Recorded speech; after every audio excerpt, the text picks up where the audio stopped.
Good afternoon, everyone. I want you to imagine something for a moment. You meet someone enchanting, mysterious, and completely captivating. They seem to understand you in a way no one ever has. You give yourself to them, surrender to the feeling. It's perfect, it's intoxicating, and then suddenly it's over.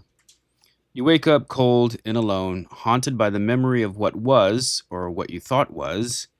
You were enchanted, and now you're abandoned. Now tell me, was it worth it? This is the dilemma at the heart of Keats's ballad, La Belle Dame Sans Merci. It's a poem of seduction and destruction, of beauty and death, of desire that leads to ruin. But what is Keats really telling us? Is love always tinged with danger? Is desire inherently destructive? Or is this something more? A psychological descent into the mind of a man who has lost himself in a dream and cannot escape?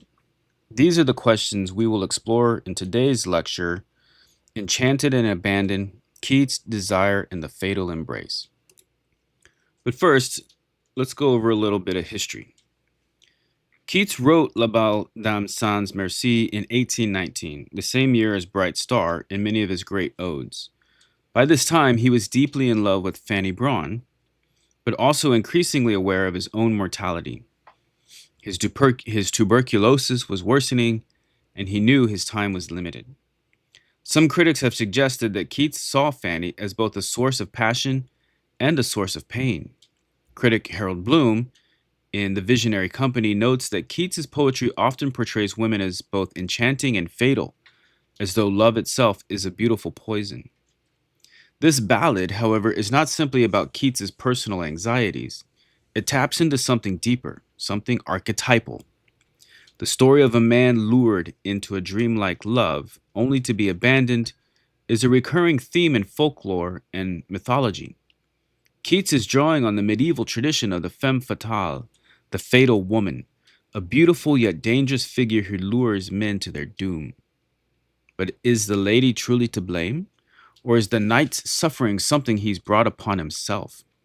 Let's take a close look at the poem and find out.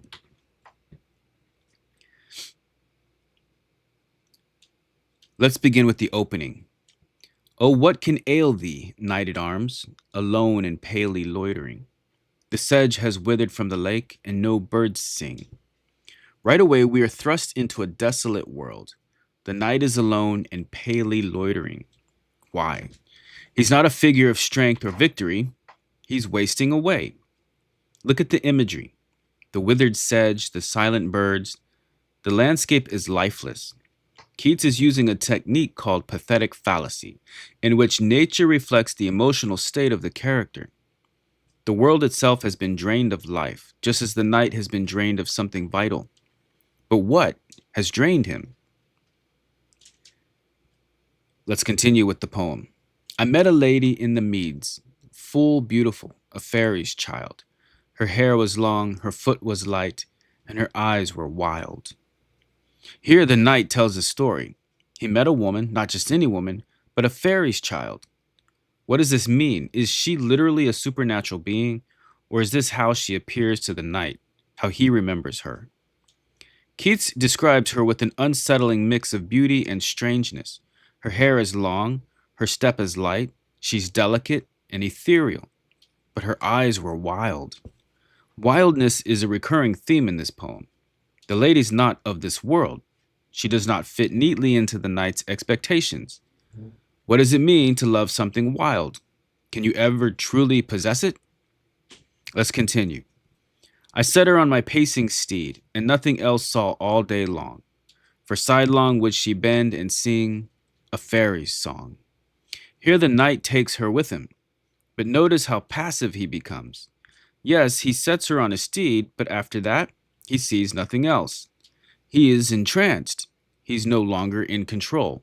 She's leading him, singing to him, weaving her spell around him.